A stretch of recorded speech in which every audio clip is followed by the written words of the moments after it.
Salut les gars, on se retrouve pour une leçon de japonais et je sais, ça fait longtemps qu'on n'en a pas fait, ça fait plus d'un mois je pense, mais vous avez vu sur la chaîne, il y a eu tout ce qui était entraînement pour le mont Fuji, que ce soit les Pyrénées ou le GR 441, je faisais aussi des guides pour le mont Fuji, tout ça, donc au final ça a retardé un petit peu les cours, donc là on est à l'épisode 28 je crois, et je vais essayer de faire ça un peu plus différemment qu'avant.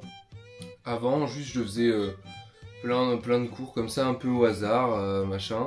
Sauf que là, j'ai vu sur la dernière vidéo, du coup, qu'il y a eu un commentaire qui disait que le fait qu'on voit qu'une seule chose, en fait, c'était mieux et plus simple pour retenir. Le fait de voir qu'une seule chose. Donc en fait, je pense que bon, des fois, on va pas voir qu'une seule chose parce que sinon la vidéo fera que 3 minutes.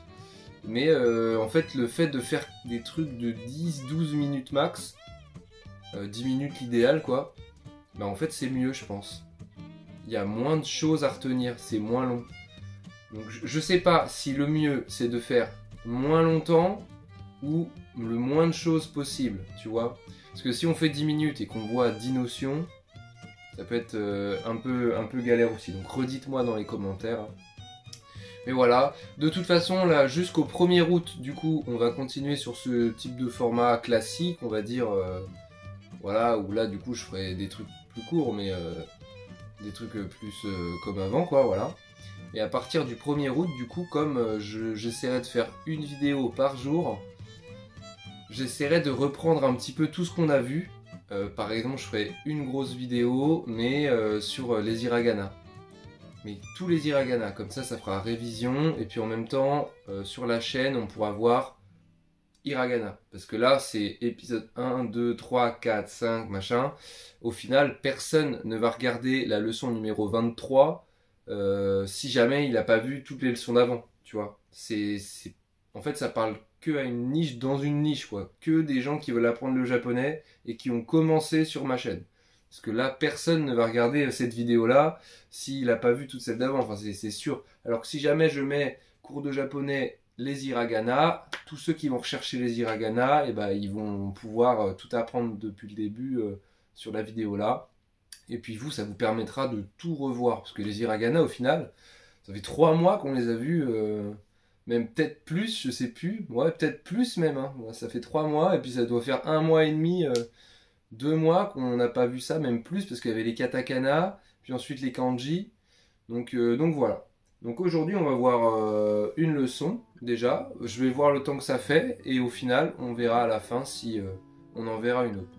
Aussi je tiens à le dire, toutes les leçons qu'on a vues depuis le début, du coup c'est sur une appli, hein, le truc c'est que il y a plein de trucs que j'ai sauté quoi, tu vois. Il y a genre, je sais pas, on a dû voir 100 leçons en tout, j'en faisais peut-être 3 en moyenne par vidéo, mais sur les 100, il y en a peut-être 30 que j'ai passé, je me suis dit c'est de la répétition, c'est nul, et voilà machin. Donc si jamais vous utilisez Bouzou, du coup mon application, vous aurez des trucs en plus. Donc si jamais des gens veulent approfondir, aller encore plus loin, oui ok je vous lis en gros les leçons et je les rends un peu vivantes, mais il y a des trucs supplémentaires que vous pourrez voir dessus. Donc c'est pour ceux qui ont vraiment envie de maxer leur niveau, je le dis parce que du coup il y en a, ils se disent ah bah ça sert à rien que je prenne l'appli, de toute façon je vois tout. Bah non. Et puis c'est énorme tout ce qu'il y a en leçon, c'est énormissime.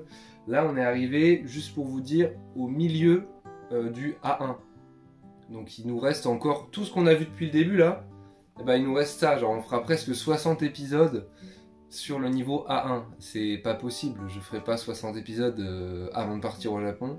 Donc c'est dommage, j'aurais kiffé vraiment aller plus loin que ça. Après rien n'empêche de continuer quand je reviendrai. Mais au final, il y a beaucoup plus de leçons que ce que j'imaginais. En fait, dans mes souvenirs, il y en avait moins, mais c'est parce que je travaillais beaucoup plus. Je faisais vraiment tous les jours. Alors que là, bah non, je peux pas, parce que si je le fais maintenant, là, tous les jours, en plus d'un travail, il y a le montage, tu sais, c'est en vidéo, quoi. C'est pas que faire la leçon soi-même. Bref, je vais commencer. On va commencer par exprimer ce que tu aimes et n'aimes pas. Même si on a déjà vu un petit peu ces notions avec Oishi, tout ça, c'est bon, voilà. Mais là, il propose de revoir un petit peu ce truc-là, Donc pour la reprise, ça peut être bien. Des trucs supplémentaires aussi, hein, vous inquiétez pas, c'est pas juste une réédition du premier cours. Donc bon à savoir, au Japon, certaines personnes disent o sushi, avec le o honorifique avant le nom sushi pour être poli. On mange les sushis avec des baguettes ou avec les mains. Au Japon, on retourne le sushi pour tremper le côté avec du poisson dans la sauce soja. Ainsi, le riz reste intact et n'est pas imprégné de sauce soja, ce qui pourrait altérer le goût du sushi. Bon là, c'est plus un truc de culturel, un truc à savoir pour aller là-bas, que des leçons de cours. Mais allier les deux, c'est bien pour la reprise, je trouve. Là, on voit, grâce à ça, que des gens utilisent le O. Du coup, c'est ça en fait qu'il faut retenir surtout, hein. Le reste, c'est plus de la culture, hein, culture G. Mais c'est le O, voilà, qu'on utilise pour être poli. Donc en soi, à la place de dire sushi, on peut dire o sushi. Voilà, c'est la même chose, c'est juste à titre honorifique, du coup, qu'on rajoute le O. Pour rappel aussi, aimer suki. Voilà, je pense que je l'avais déjà dit, mais c'est bien de revoir des trucs. Adorer daisuki. Et du coup, ne pas aimer, rappelez-vous, pour ceux qui sont là depuis le début, pour mettre une négation, voilà, tout ça, on dit janai. Donc pour dire qu'on n'aime pas, bah, suki, donc aimer, janai, bah, ne pas aimer. En fait, mettre janai, ça inverse, ça rend le truc négatif. Donc suki, janai. Je sais pas si vous vous rappelez, mais voilà, là c'est vraiment la leçon des rappels. Pour dire qu'on aime les sushis, du coup on va dire o sushi ga suki des. Et pour l'inverse, du coup, pour dire qu'on n'aime pas les sushis, o sushi ga suki janai des. Donc ce qu'il faut retenir, c'est aimer, adorer, ne pas aimer. Ça, c'est les petites notions qu'il faut que vous reteniez. Ça peut vous aider du coup pour dire ce que vous aimez, donc en nourriture, et pas que. Ça peut être bien. Comme on est sur aimer, tout ça, et qu'il y a un petit lien avec la nourriture, on va voir maintenant des expressions qu'on utilise à table. Donc à table, en mangeant. On commence par le fameux itadakimasu. Le mot qu'on entend partout dans les animés, qu'on a envie d'utiliser partout. Ça veut pas dire bon appétit. Voilà, c'est pas bon appétit, c'est une idée reçue. On a tendance à penser que c'est ça, et même quand on nous dit que c'est pas ça, et qu'on voit comment il s'emploie, on peut se dire des fois, mais en fait si, ça veut dire ça.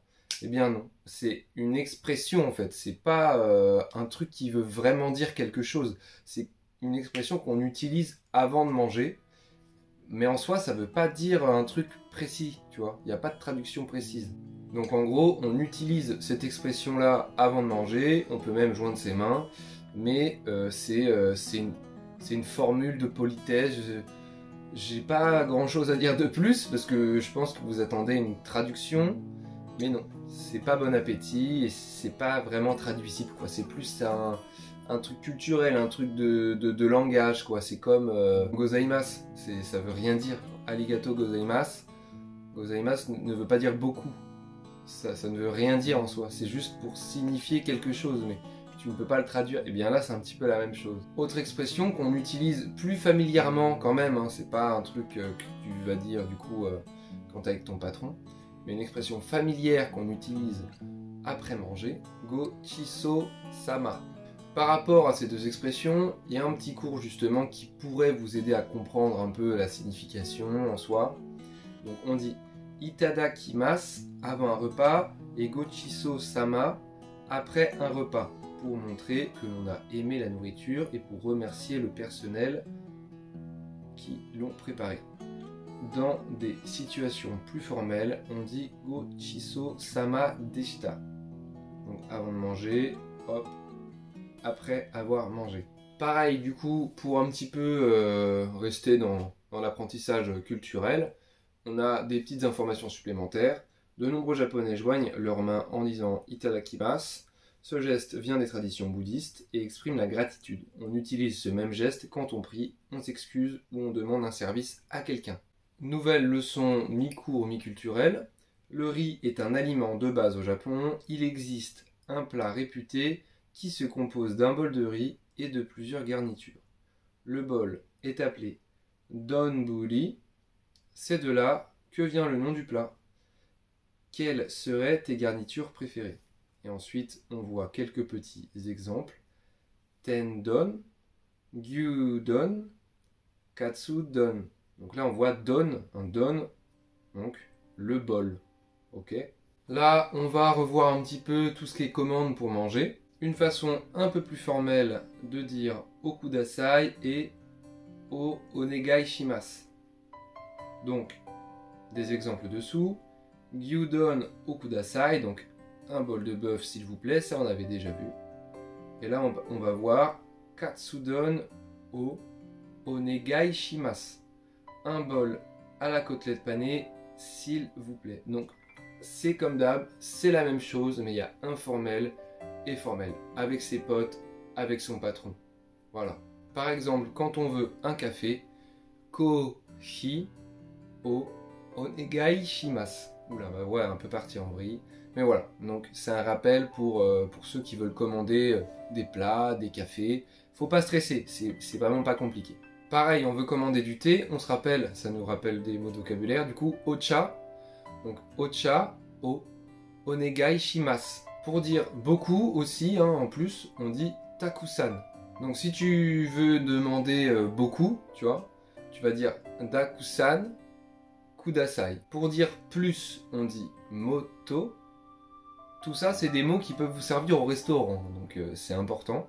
Donc je rappelle, hein, on dit pas kudasai quand on est au resto du coup, mais on dit onegai shimasu, ok? Moto onegai shimasu, ok? Donc là, tu demandes plus du coup. Important aussi pour ceux qui payent, la note. Kaike, ok? Ça c'est la note. Donc pour payer, du coup l'addition. Voilà pour aujourd'hui, du coup, il y a eu les 5 minutes de départ où j'ai fait un petit peu un petit bilan de ce qui allait se passer. On a fait 2 petites leçons qui ont dû durer à peu près 10-12 minutes, voilà, ce qui est pas mal. J'espère que ce sera plus simple pour vous que des vidéos de, des fois, je voyais 29-30 minutes. Là, en soi, bon, on va peut-être monter à 20 minutes, mais il y a eu les 5 minutes de départ, donc qui ne comptent pas en cours, quoi. Voilà. Donc bah, moi je vous souhaite du coup une bonne semaine. J'ai hâte de continuer. Je vais essayer d'aller plus vite qu'avant. Et puis bah, bisous à vous.